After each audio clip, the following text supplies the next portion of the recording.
ready? Got open man. DJ Moore. End zone. Touchdown. Touchdown Bears. I am Jeff Joniak. Blitz is on. Down he goes. Brisker. What was it like playing for Coach Ditka? I don't want to answer any questions like that. Pressure coming. He's in big trouble. Down he goes. Montez Sweat.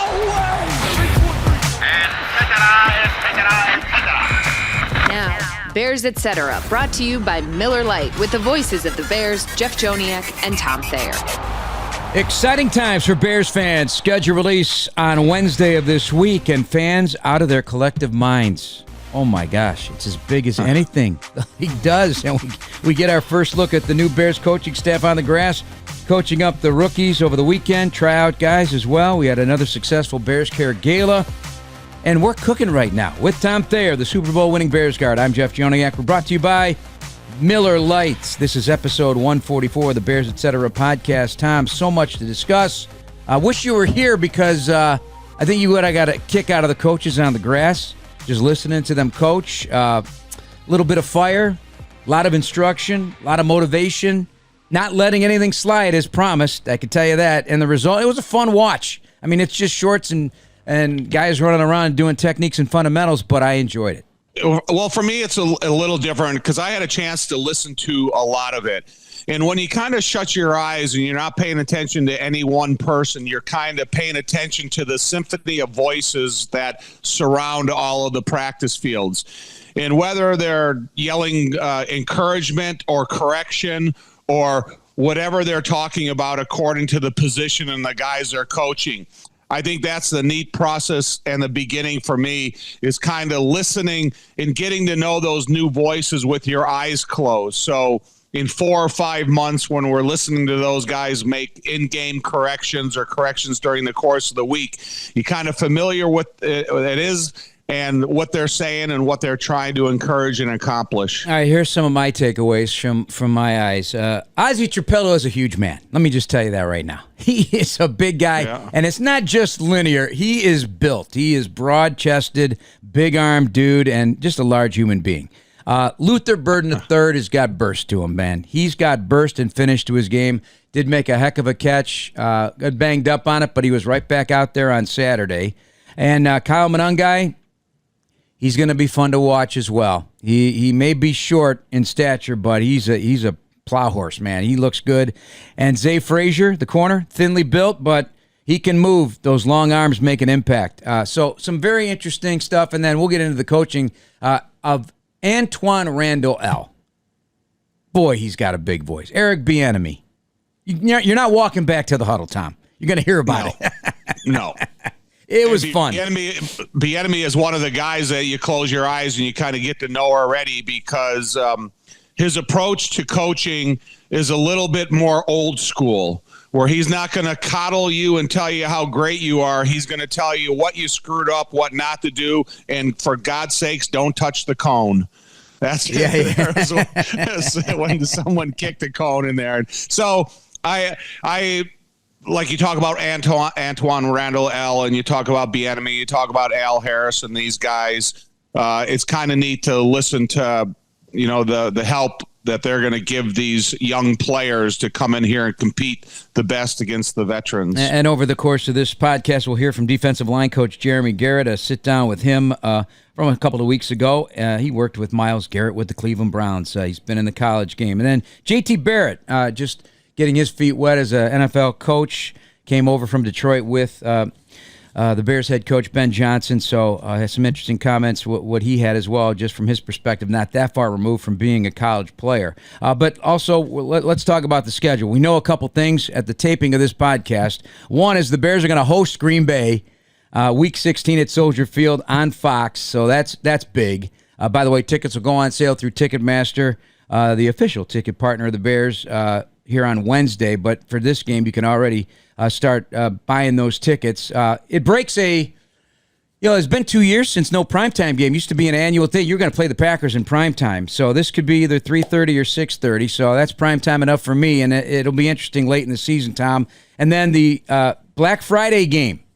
How about that? The Black Friday game, Tom. The Bears are going in primetime with the Black Friday game. That also means the possibility when the schedule comes out that the Bears could also play on Christmas Day, because that happened to the teams who played on Black Friday. They played on Christmas Day. Right. Well, you're going to have to do a lot of your shopping online. Yeah. Because I know Big Friday is a huge day for you to hit all the malls and pick up stuffs for Caitlin and Kelly. But this year you might have to do it at halftime. At Philadelphia. We'll go shopping in the morning.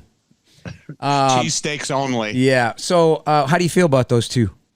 You know, I want to see the whole schedule, because just talking about 2 games out of 17 is just a little underwhelming. But when you put all 17 together, where, when, how, conditions, heat, cold, all that kind of stuff, it'll be fun to see, because, you know, they kind of leak a couple of the games, and I look at the Minnesota Vikings, how they have 2 international games back to back, one in Dublin, Ireland, and one in England. So, you know, the schedule is the great unknown nowadays, Jeff. Yeah. Before, when we started this thing, you know, there was going to be 16 games played home and away. Now you have no idea where you're going to play, what country you're going to play in, or when you're going to play. That's funny. Yeah, we got to talk to our guy, Pete Bursich, because that was on my list of things to talk about later in the show. But let's talk about it right now, because they're the only team in the division that's playing an international game. There are 13 overall teams going to have an international game this year out of the 32. And that's going to be an annual thing, and it's going to increase. It's going to increase, so that's the future. But what is it, 10 days abroad? Okay, what is the challenge of that? You're going to play, obviously, close proximity. You're going to play, in London, but also in Dublin. But then you don't have to play at Pittsburgh, where you've never beaten the Steelers in Heinz Field. You don't have to play to Cleveland, where they've won once since 1989. Those are irrelevant statistics, I know, but it's just good for conversation, if nothing else. But 10 days away, I like to say that's real money, Tom. That's real money. Yeah, but you know, there's so many other considerations that you have to take into effect. You know, now, are you going to leave your family home for 10 days, or are you going to bring your family with you for 10 days? You know, and there's a lot of young guys in the NFL that are married and guys that are newlyweds. So there's a lot of decisions that have to be made, similar to like a baseball team that goes on a 10-day road trip, or a basketball team. So these guys, they have a lot of friends in other professional sports, and maybe you should take some advice from those guys about how they go about business on those long extended trips. We've never been on one. Our longest trip is probably going to the Super Bowl for 5 or 6 days, and that's for one game. But when you're talking about going from Ireland to England and everything else in between, it's going to be trying. Yeah. Now, of course, Jacksonville has done that, but this is something brand new for Minnesota. Okay, let's get into some things here as we get you set for some of the sounds of the week last week with the rookies. This podcast brought to you by the official beer partner of your Chicago Bears. Taste like Miller Time, Chicago. Go to MillerLite.com/BearsPod to find delivery options near you. Celebrate responsibly. Miller Brewing Company, Milwaukee, Wisconsin. 96 calories and 3.2 carbs per 12 ounces. All right, let's start with Colston Lovelin. Tom, transitioning right now from that injury where he had to have surgery in January, so his return to full activity won't be until some point during training camp. So like he likes to describe it, he's stacking bricks right now. But let's listen in on his early feedback of Ben Johnson. Yeah, I'm a big fan. I love his spirit, his energy. He's super determined. He's ready to go. He's ready to take this thing to the top, and he's no nice guy. I see him getting on butt and getting on people's butts, and but fired up too, super excited. Yeah, I'm loving how he coaches. It's early, and I'm excited to play for him. He's going to be a topic. Every time there's a practice, the media will ask a question about Ben Johnson to a player. Maybe something they heard, something they saw, how he goes about it, because there is more intrigue about Ben Johnson than any Bears coach we've ever been around him since Ditka, my opinion, because they're watching him because he has that reputation of excellence that he brings from Detroit, and he's already laid it out. This is how we're going to do it. No nonsense. We're not letting a mistake go unnoticed, blah, blah, blah. I think it's fascinating, this conversation. Everybody's getting asked the same question about Ben Johnson. But it's almost like you have a scientist Okay, so we saw him in the lab in Detroit and what he did with the personnel, what he did with a guy like Jared Goff, bringing in Jamar Gibbs, and how that offense kind of exploded up there. Now this lab that he's in, this new lab in Chicago, is completely different. The quarterbacks aren't the same. The running backs are different. The personnel on the exterior of the offense and the tight end position in the offensive line, they're a lot different from the formula that he perfected in Detroit. So now, what is the formula for the Chicago Bears personnel? And I don't think that's ever going to stop. That's going to be Ben Johnson's entire career here in Chicago. He's going to take what's offered to him, take him in the lab, and figure out what is the most effective way to put these guys in the most threatening position against their opponent that he can do. I appreciated what he had to say when his only day at the podium for the rookie minicamp talked about finding that sweet spot in coaching. Their different personality styles are going to come out for all the coaches, including himself, in scenarios and situations. And then this, to me, is the most important. Learn what the guys need to be pushed, because sometimes they do. May not be feeling it one day, working through an injury or having a bad practice. How far can you take a guy, what they need? How do you figure out what they need to be pushed? I like that. I like that thought. Me too. I think that's a kind of an evaluation that goes, understated, because sometimes these coaches are the guys that get to see these guys at their worst moments. So when you show up at the facility at 6 o'clock in the morning, are you awake and ready to go? Are you needed to be woken up and told what you're going to do and try to get your energy up? And all those types of things from the players that have the coaches that have a lot of experience, they know exactly how to push those buttons. And then you talk about some of the young guys, the JT Barrett and stuff, how do they put together their formula of inspiration to some of these young guys. And so I think not only Ben Johnson, but every one of these coaches, it's going to be fun to watch how they push their players' buttons. All right, here's Luther Burton III, drafted number 39. He said it. It was the quote of the week. It's going to stay with him forever. Everybody who passed up on me has got to pay. He believes in himself. He feels he should have been drafted much higher. But this part of his conversation is that he's gelling with Antoine Randall L., his receivers coach. I feel like he's going to bring the best out of me. I've seen his past history.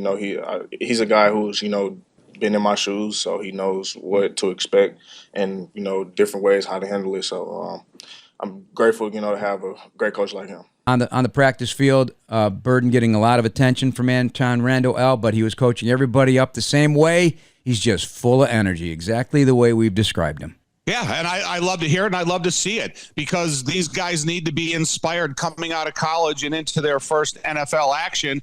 And you got to, like we were just talking about the last segment, pushing their buttons. You got to get the best out of them. You got to make sure that they work play in and play out, and that they work harder on Sunday. So I think that this is kind of probably the perfect player-coach combination, because you need a young guy like Burton that needs inspiration for an experienced guy like Antoine Randall L. And Antoine Randall L can still spin it. He throws a nice pass, Tommy. He puts some heat on that missile. He can whip it. Those guys, they don't lose that. They're always going to have that. So hey, and he can probably help in some of the drills when you need a couple of extra balls flying. Exactly. Ruben Hippolyte II, self-described bumpy first day, I guess. Dennis Allen told me he needed a better day the next day, and he appreciated that. But what draws them to this player is the speed, and you can see it on the hook, 4.42. That's the ability to be a coverage weapon. But overall, he describes his journey here to the NFL, how he was overlooked many times in his life. Misery loves company. It's a lot of people that don't know what I had to go through to get this opportunity.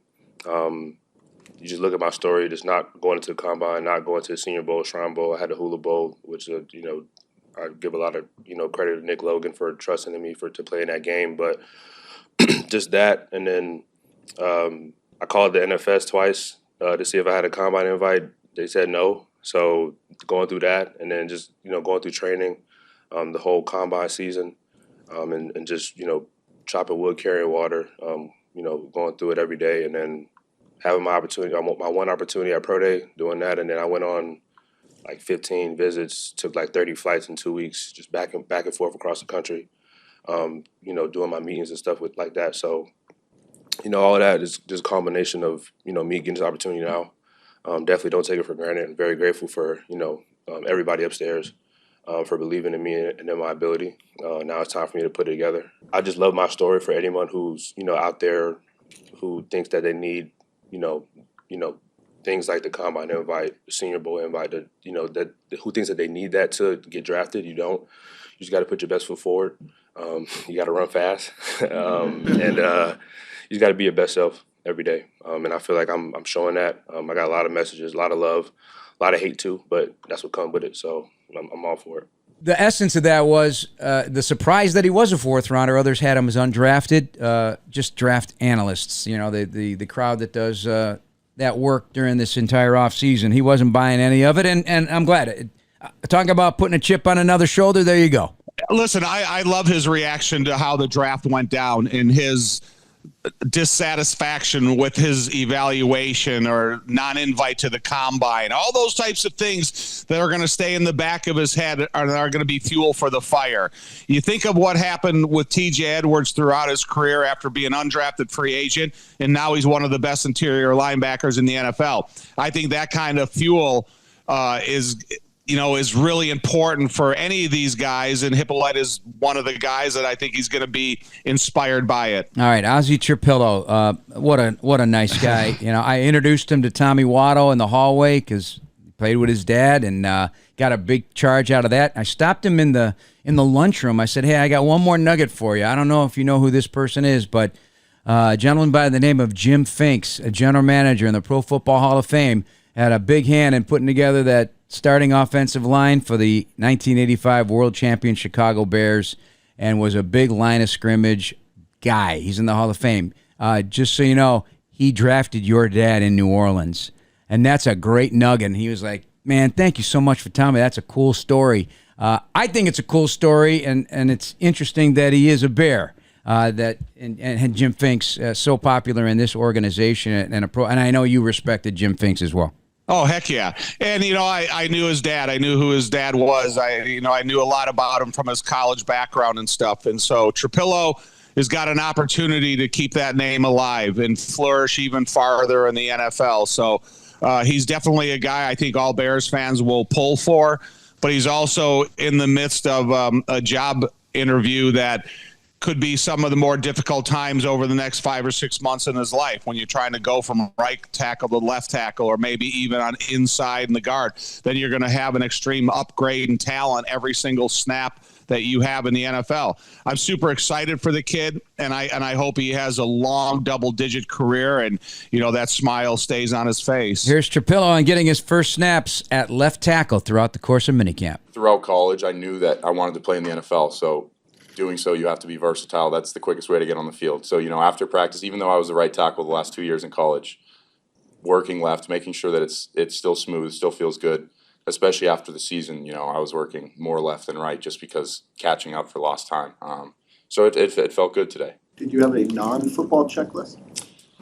I mean, yeah, you could say similar, like showing who I am as a person along the staff, all the great people around the staff here. So I think that sort of coincides in a way with who I am as a football player. Well, some guys have to learn how to be a pro.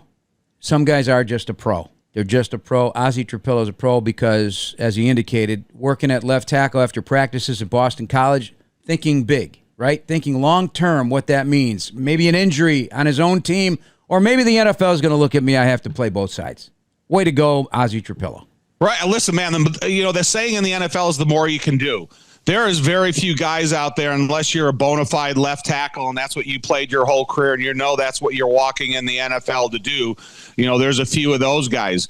That's the first thing an offensive line coach wants to do. Feed you as much information and as many stances as you can possibly get into on the offensive line and see where you fit the best and the most confident. Okay, Tommy, a couple more guys here. Kyle Manungai, the running back out of Rutgers. Here's a clip from him on dropping into the 7th round.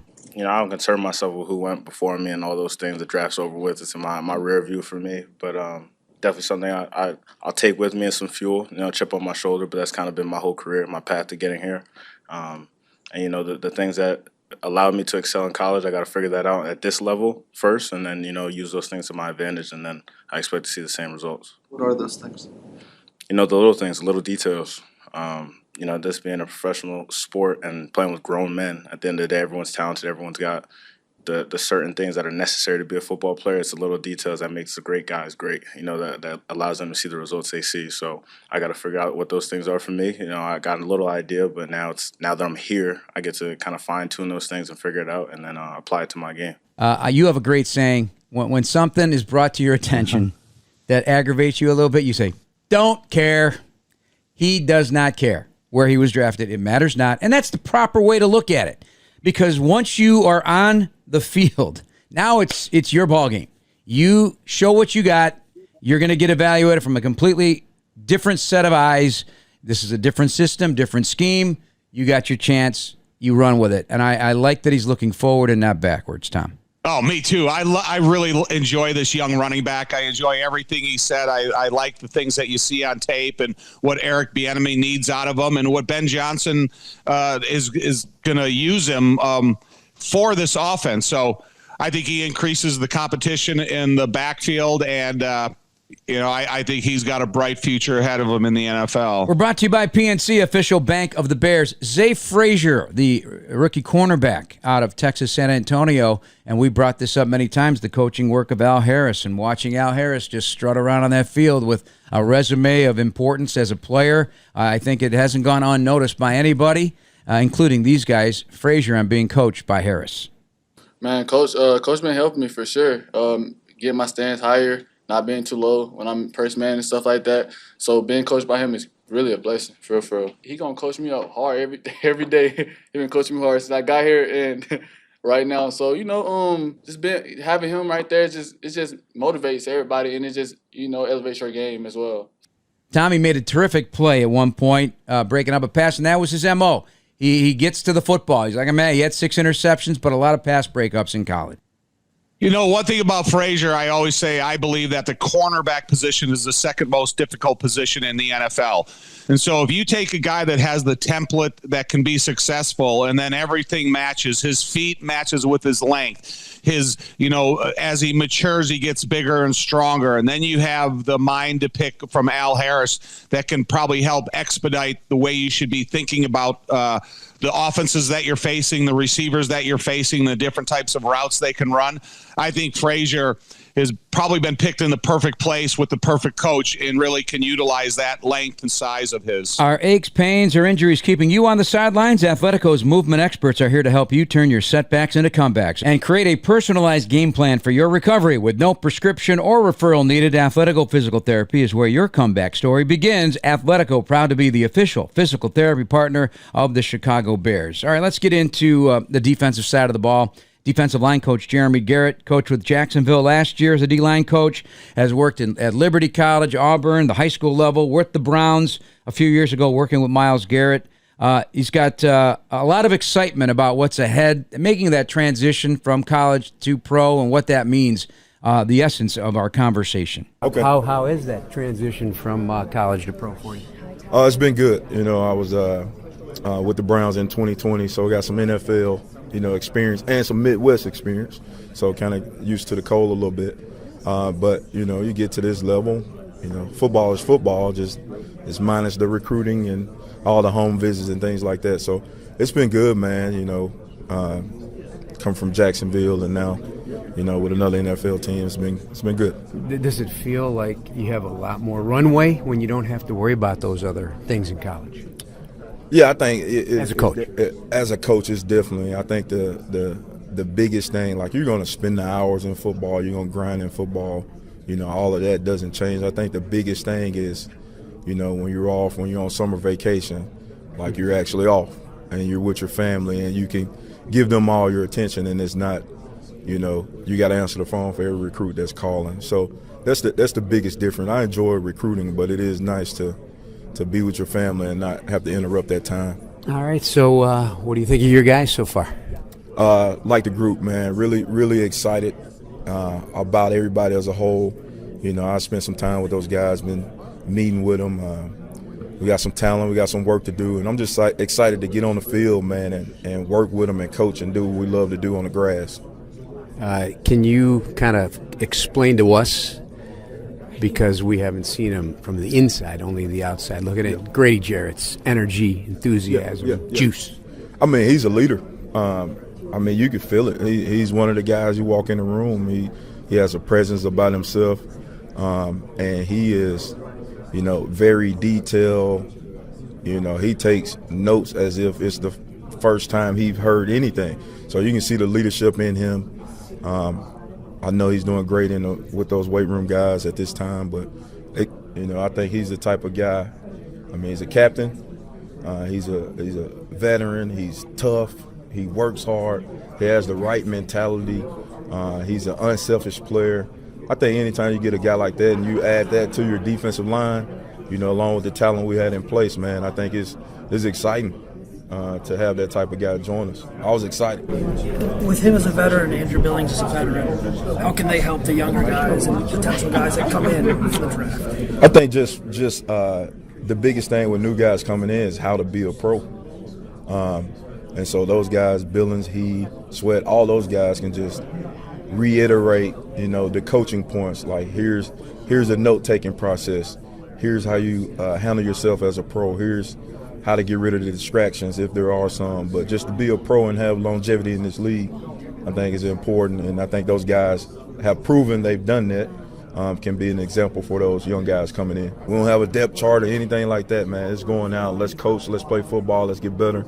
Let's work on our fundamentals and technique. Let's work on our effort and toughness and all those type things. And then everything else will work out exactly how it should. In terms of what they're being asked to do this year versus whatever, last year doesn't matter, previous doesn't matter. Yep. The style that Dennis wants, when you snap the ball, boom, right? Yep. So, really looking forward, first of all, we want to see a tough group, a tough defense in general, and we all know it starts up front.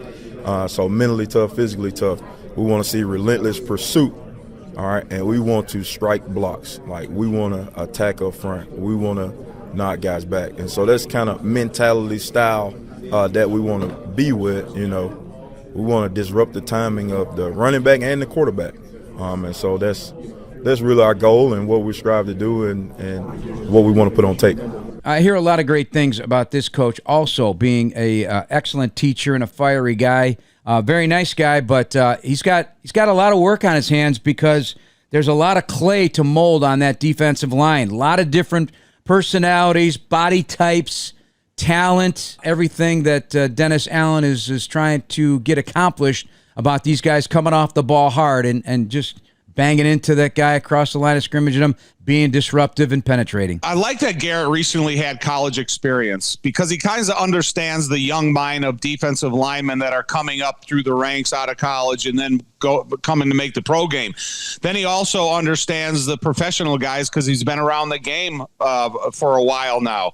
And so I think when you take the combination of your past experiences as a position coach, you know how it fits according to every one of their personalities. You know how to get the best out of them.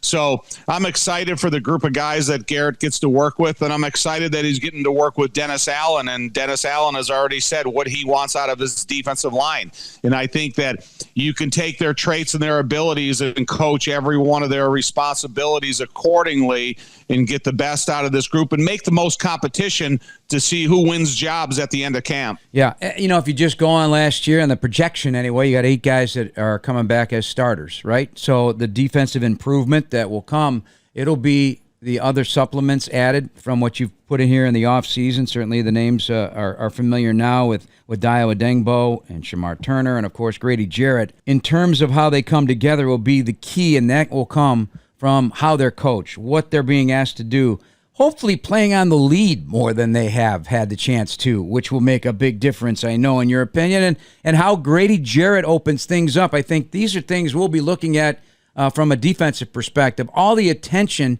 remains on the offense. Even today, I look and, Pro Football Focus has a big rundown on all the offensive improvements of the Bears.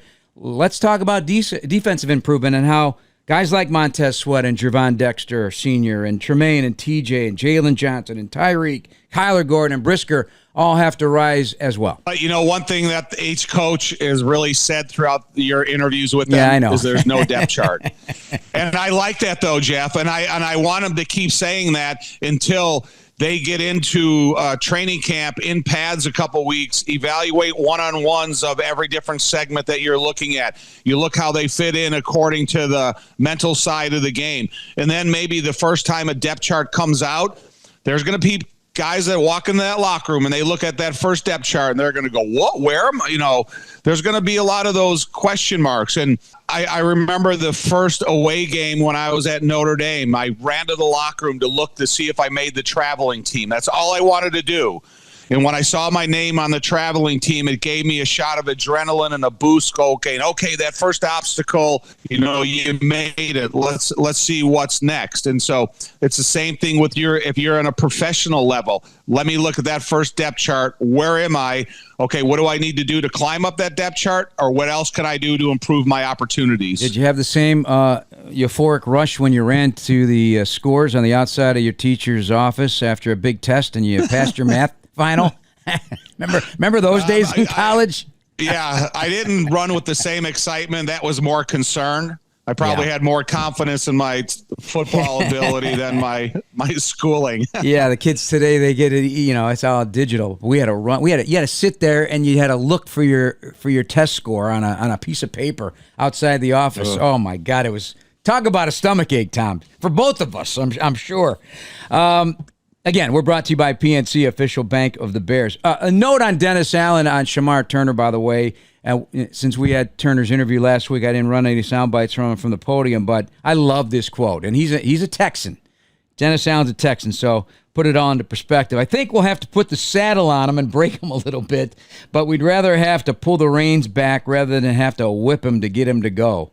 I love that quote about Shamar Turner, and that's an ode to his aggressive play. He drew some flags in college. He won't be able to do that in the NFL, but he's going to play with a lot of fire, and they don't want to take that away from him. Oh, no, you never want to discourage a guy from playing full speed all the time, whether he does it in practice or games. But you want to take that full speed attitude and be able to connect it to fundamentals and techniques, and also turn this, like he said, this wild horse into something that's rideable and usable, and take his traits and turn them into assets. Yeah, he's going to start him out at defensive tackle, working both 3 technique and nose tackle, and they see versatility in him, but just one step at a time. That's kind of the approach of JT Barrett. I sat down with him when all the coaches were available a few weeks ago, asked him if he dove right in when getting to teaching Caleb Williams and the rest of the quarterbacks. I wouldn't say just dive in. I think it's a process, and so we're trying to take the necessary steps in order to make sure that we're going about things in the right way as a coaching staff to make sure that guys are prepared, and so when we get to OTAs and training camp that we're all on the same page. So it's just a day-by-day process. What do you think of the entirety of the staff? Because the experience levels from a veteran 69-year-old defensive coach to the different types of influences offensively, has it been a fun process to hear everybody's thoughts? No doubt. Being that there's a lot of experience, there's a lot of things people have done in their past, so there's a lot of ways to do it one thing. So with that, it's been cool to hear the unique, different ways somebody, coaches up a play, scheme up a play, whatever it is. So I think that's been cool. And in your approach as a coach, do you coach the way you liked to be coached, or do you have a different way about you now from a player perspective to a coach perspective? I would say that I'll probably take a approach that how I would like to be coached as a player. I knew I wanted to be coached hard. I knew I wanted to, I wanted to, I was getting better each and every day, right? So with that, I feel like I do take that same approach and making sure that, at the end of the day, we're at least getting better in some area each and every day from a quarterback perspective. So I would say, yeah, probably. It's interesting to hear all the coaches because they all are saying the same. Coached hard. We're going to coach guys hard. I mean, it's refreshing to hear. Yeah, it's a tough business, but there's we got a lot of responsibility. we got to be accountable, making sure that we know our job, know what to do. And it's not easy, but at the end of the day, it's a professional football league. So, yeah, that's okay. Thank you. When Ben was hired, he said that he wants assistant coaches to be ready to grind late nights, especially on the offensive side of the ball. Like, can you give us a little insight what like the weekly workflow is like for an assistant under Ben Johnson in your experience? Yeah, just that. A lot of late nights. So it's interesting, because my family, they would, try to come see me up in Detroit during the season. They were like, "Oh, you're always at work," and it's like, "Yeah, guys, it's my job, and it's really important." So yeah, I'm at work, 19 hours of the day. Like, this is what it is. But no, it just comes with it. So some really good answers from JT Barrett, finding his voice as well as a coach, the former Ohio State quarterback. Very serious guy, and I think being not so far removed from college is another advantage in working with these young quarterbacks like Caleb Williams and Tyson Bagent, and you got the veteran Case Keenum, Austin Reed also on this roster. Yeah, I think it's an exciting opportunity for JT Barrett because he's with the Chicago Bears, a new coaching staff and a new head coach from the ground floor. And if you start seeing the emergence of Caleb, there's going to be a lot of conversation of where can JT Barrett go in terms of his coaching and his coaching success. But I'm glad right now he's only focused on the Bears quarterback room. And he's not trying to think too far ahead or even behind, but he's just trying to get every one of these quarterbacks an equal opportunity to succeed. Did you hear the Declan Doyle interview at the podium during minicamp? He said Caleb came in on a Saturday, went through his own walkthrough by himself in the Peyton Center just to he's driven to show that he's got a handle on this for his teammates and for his own future and for this team's future. I thought that was a good anecdote, good story.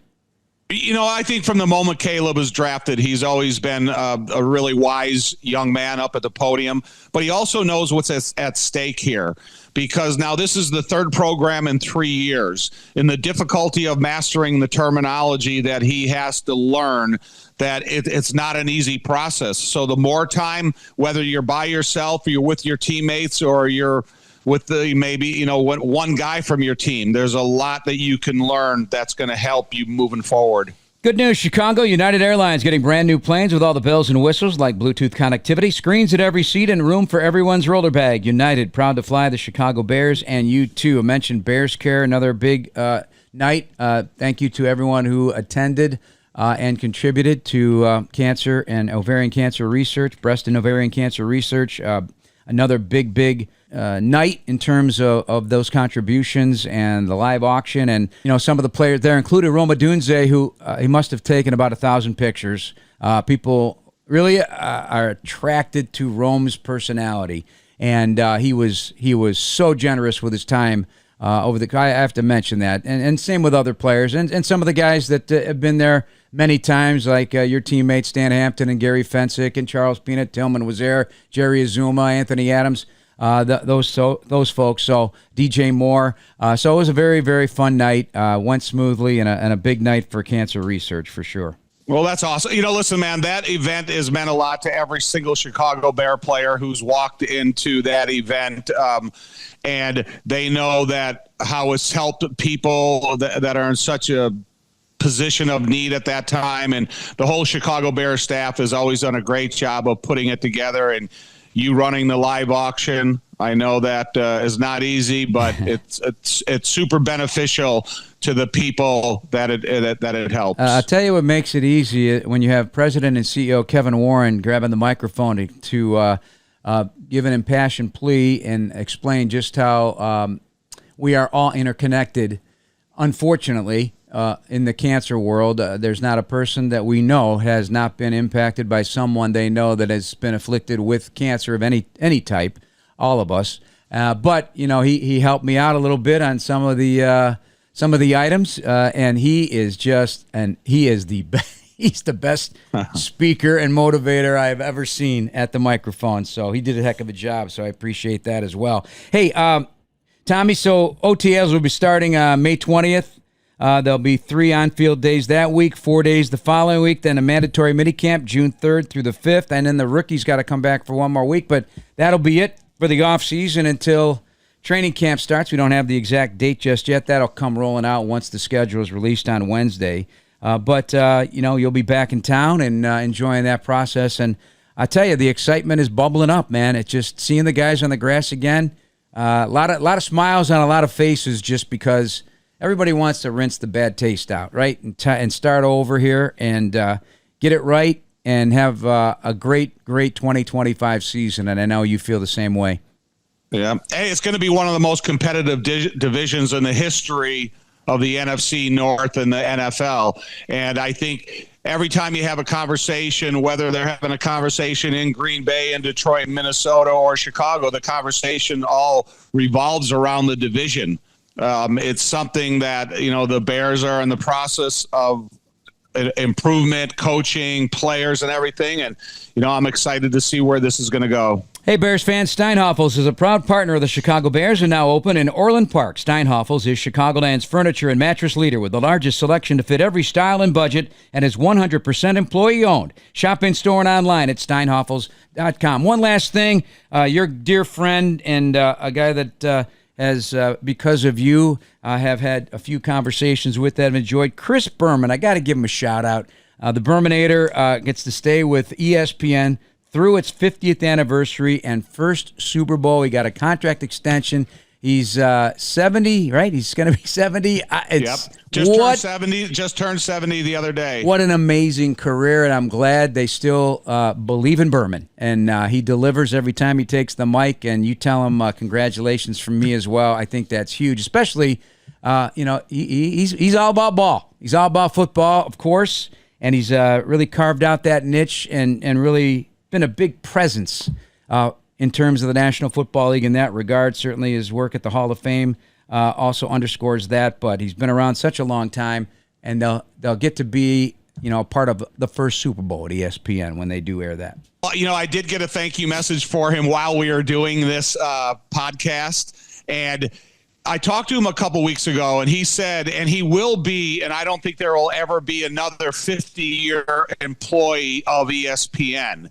And that was his goal. He wanted to stay with ESPN and to get to that 50-year anniversary. Super happy for him. Congratulations to him. And, I think the first time that he gets to be a part of a Super Bowl on ESPN, it's just going to be an awesome opportunity for him. So, I appreciate Berman as well. Yep, I'm sure he's tickled, no doubt about it. All right, that'll do it for us. For Tom Thayer, I'm Jeff Joniak. Thanks for listening, everybody. Please subscribe now on the Chicago Bears official app, Apple, Spotify, YouTube, or wherever you get your podcasts. Bear down, everybody.